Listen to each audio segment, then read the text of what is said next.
Yasa das shade kama sane wada ne sitie bia no ebetumi akontene wo flow no so tumi e emfa free Egypt na se bibimamo me pacha woni yakwakwa hyase de afiri wonim se Africa Cup of Nations under 20 no games a wodo pino a enso guso da ya etodwa na ene quarter finals no me pacha ma me fanto animo se ne games a wodo pino so betumi atache down wa eno ne kakra ye free wo ba about 12 pm a ma me fanto anim se Nigeria under 20 no one baton sadia first Senegal under 20 seconds you know ebetumi aboso Morocco about 3 pm one Sierra Leone under 20 and so betumi asia kan and the black satellite Ghana under 20 no one so 3 pm and one Egypt under 20 and so betumi abo one bo a eno ne kakra ye free waba DR Congo be bone ball 6 pm at the South Africa ye no ne kakra ye free waba me pato ye jejemu where ye Africa Cup of Nations under 20 quarter finals are games I would draw no and so betumi attach down na eno na wo bowura mu e the black satellite panyipayo ye coach dem a wonom e yora Desmond Ofe one so nya akonya ne Central din komo and watch say a must win so the black satellite won betumi a qualify. It's a final. It's a final. I think it's a golden ticket. Everybody wants this ticket, and I'm sure the host nation will do everything in their ability to also win the game. But all in all, we have to show that we are the better team. I think we are not only playing a team, we are playing the nation. We are playing against history. So we have to be on our very best tomorrow to make sure that at the end of 90 minutes plus extra time, we are the winners of the game. Sompa FM. I was your way you run it in a Desmond Affair. And you're telling Kawunim so your coach at the mother black satellite. And now, young Bonram were MTN FA Cup 2025 in Moa. Now, so when himself wants to games I would open over the weekend or semi-finals and all. And also to meet Toja. Now, Golden Cake Football Club and all. My man front to himself one outram the Versa. And so to me, Kokosia Kama after the game, no 4 goals at me PF more. Golden Cake Football Club share 3. Outram the Versa Baba. Timu bakope ye no ne kakra ye free wopa krobia kumasi asante kotoko one more tina fie tonsa at the free brekum Chelsea Emma after the game now branch and din and Albert Amoa etumi she goal at the makrobia kumasi asante kotoko brekum Chelsea and tumi antibie na eno na after the game no and Central Football branch and din and Albert Amoa ne twetwe komo and no cha say nyame no kwasem ni eye wo mu de papa sa asante kotoko etumi qualify ni video ye good o nti me as a player no minimum dia fami poku ye good o minimum dia ye ko shegola obegina o first ni nya sa understand ba sisi an me say oh o ye say ono so mu say me so me say nti na mo construction training grounds coaches living supporters nti no na ebu anya ye to me ye understand each other ye to me ebo game. I was your way your Brantianity and Albert Amoa and your turn cano. Now me patron watching no and Nora Abdul Karim Zito wouldn't suffer pan or Bermunches head coach at Macro Biakumasia Santo Kotoko. Now so one more games I would draw ya one more body in ya dear sir. One more to me qualify Womua and then I can cry a free whopper. Now one also Yakoyan and Central in Como and watches a one more shiny your mammy and one him say MTN FA Cup no one bet to me qualify no more Dunkunim now Premier League. So and you we just came in seriously because with the FA you don't have to win. The only option you have is to win, and our plan was to win before the 90. If it goes after the 90, I don't even want to Sompa Sports penalties. So seriously, I was very cautious at back, and then trying to go occasionally. I go on them too. So that was my plan, and I succeeded in executing it. I'm okay. Because I said it, when you watch our first half and you watch the second half, we were more aggressive in the second half, more than the first half. So go back to the friendly match I played. The first half, it was even 1-1, I think so. The second half, we came on them and they will give them 5. So it was a reflection of what we did at training that happened today.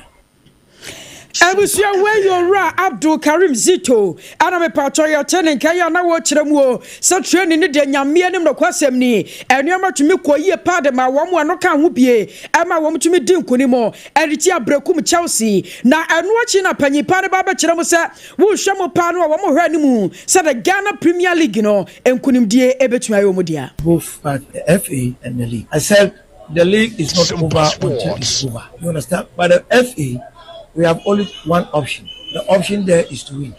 And so we should go there and then make sure we get the FA. And then when we get the FA, we also chase the league. So now I'm very, even though we've not yet won the cup, but I would say one of my legs is there and the other is back. So I'm briefing the AF portal for qualifying to the finals. I'm okay with that.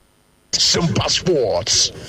I was sure where you're running, and Abdul Karim Zito, and I'm a Patoya Turn Cano. Now, Boramu Brekum Chelsea, one Makachia, or Samuel Boadu, another head coach, Adma Brekum Chelsea, with him say another game, sir. A course between Wamonia Santa Cotacono, and your man to me and Koya Farmer Wamo, and no run about because a show of Remu Panua, what the best team one, a Brekum Chelsea, Santa Cotacono, one man shut down Bobia, Ewohonum. Goal scoring is a chance, opportunity. We got it, we didn't, but one day got, they score. That's it. I was sure where you're running, and Samuel Boadu Brekum Chelsea head coach, and I'm a Patoya Turn Cano. Nabushama front to anymore. So Boramu Brekum Chelsea, one more catch one more. Wouldn't say one more but 4 different semi-final games. Yeah, no, just a 1 month to me and qualify. Yeah, no, cry a free whopper. Wouldn't say in the year 2011, no, one more game. I did Nania Football Club after the game, no, 1 month to me and qualify. I was our football anymore. 2012 and so Brekum Chelsea. Sinakai, Editi Ashanti Goda, Nano ye semi-final. Now was our game ni no 2012 1 month to me and qualify. Emma Ashanti Goda to me you want free mua. Nano naka cry ye free waba. In the year 2021, when himself Brekum Chelsea, Asako born a semi-final game. Editi Ashanti Goda Cronwa. Emma wants to me you want free mua. Nano naka cry ye free waba. And at 2025, Krobia Kumasia Santa Kotoko. Asadi Wamutia from in December 4 different semi-final games Brekum Chelsea abono me patcho ma me front to anymore setting in a 1 month to me and qualify e wo mu eno ka kwa ye free waba na me patcho branch and di and Gerard Samuel wouldn't say we a former player at my Germany national teams I would really be ya chese wasina kan ye papa wouldn't say one in the first Africa what you me kwasi na kan at my German national teams I would no na me patcho no na panyi pay one so tumi anya kwanya and central for dinkomo and oba be chem say ba ye de pa say African countries I would know ye betumi din kunum our World Cup. I think this is a dream for us to see an African team win the World Cup. I think I will do everything to see. I want to see this before I leave this earth. But I think it will be amazing seeing but I think it's not going to be easy. Let's talk about yet the next World Cup. Let me be honest with you. I hope Ghana make it because it seems like it's going one way. But let's look to the teams. I think it's about the teamwork. And this is a problem what we Africans sometimes have. We have always some issues in the teams. Who is bigger than this? But going to the OPL teams. I was sure where I brought you dinner Gerard someone no. Na me patron what you know. And no about them says unya kwenya. Now Coco World Cup ni biara to me boa ma unya experience. Was one on the first World Cup or kwaya no. Na ye 2002 was abrani mo no. Na ne modern body heavy. Ya chasa no so ne kakra. Wo betumi aka de sebre wo betumi aka. No was so dia sese wo ye bibini. Na watumi anya kwenya. Na wo bobo I wo German national teams I wo do no a. Na so no mom and a heavy way. To play for Germany is like I've been to 2 World Cups. I think my first World Cup was 2002. I played in the final. It was one of we lost 2-0 against Brazil. I came late. I came late for when Ronaldo scoring the goal. But I think it was experience. If I should have the chance again, I'll go this way again because this gave me so much. This gave me so impact. This gave me the accepted in Germany. Now, if you see how many blacks playing for German national team.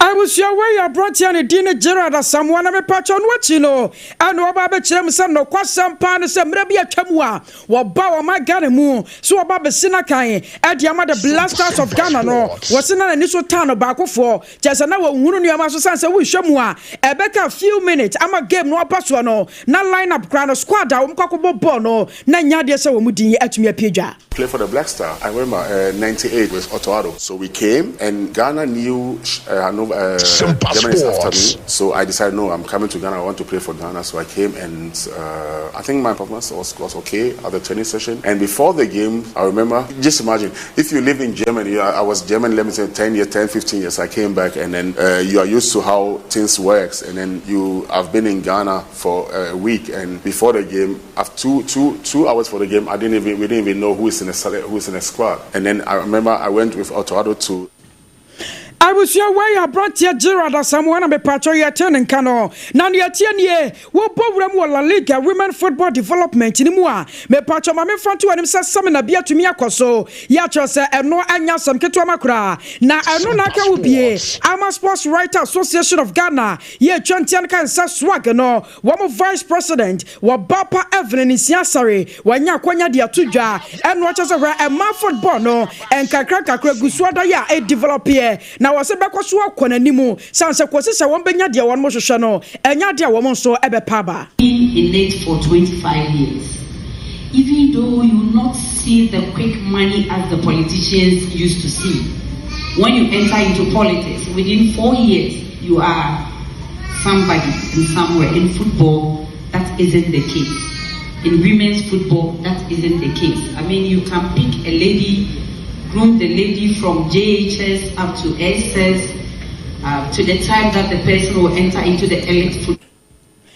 I was your way at your papa in the day and Evelyn in Siasari and I'm a patroya turning canon 10 times no young born with a one crop for my sonia fakakra and soon to me mama so I wouldn't say French La Liga no me patro my men front to and some matches I would drop Pinoa and so at me atoja na Angels woman Strawberg at me kokosia kai Emma after the game no Angels say too struggle airbag ever team back up and on a kakra free wapa na me patro my men front to him say breast yes and you know for na some na make no breast no woman Lily Metropole and so to me kokosia kai Emma breast too Lily Metropole to me antibi Olympic Lyon etu kwan and Monaco and so to me kokosia kai Emma after the game no me patcho ma me front to him say Monaco say too Olympic Lyon and to me antibi we him say Paris Saint-Germain woman so mu tu mre pa ya nya sam keto ma one Montpellier and to me kokosia kai Emma after the game no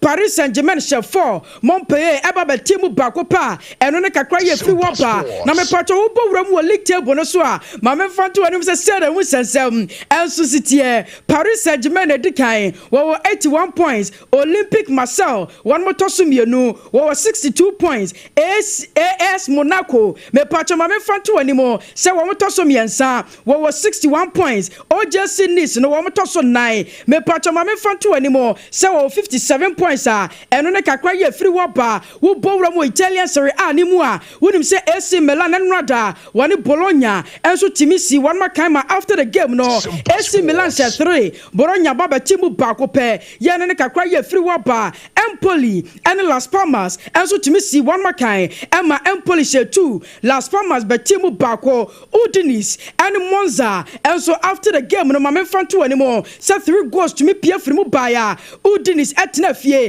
ayen hwehanje bako Emma Monza ba timu 2 a eno ne kakra ye free wapa na me pato bowra mu league table no so a mame fanto anymore se Napoli wo mu na dika wonim se Enwada wo mu kobo 2-2 draw ebra woni January enso to me see one makai Emma se league table no Napoli and dikan wo 78 points Inter Milan to so mienu wo 77 points Atalanta so to miensa wo 68 points Juventus to so 9 wo 64 points eno ne kakra ye free wapa na secure sanitary pad yes wo babia na wo se wotimi secure Emmanuel manyina so tumi koye demawa na se eye secure sanitary pad me pacho tiedini ye eye secure sanitary pad me pacho no na be kanfo diama wo se wo your ba na bosome no aso sa no a wo pese o sha tare fita na wotumi de namo a abusua ye secure sanitary pad eno no babia hia sanse we no to sa no aboa wo Emma utumi secure ho ankasa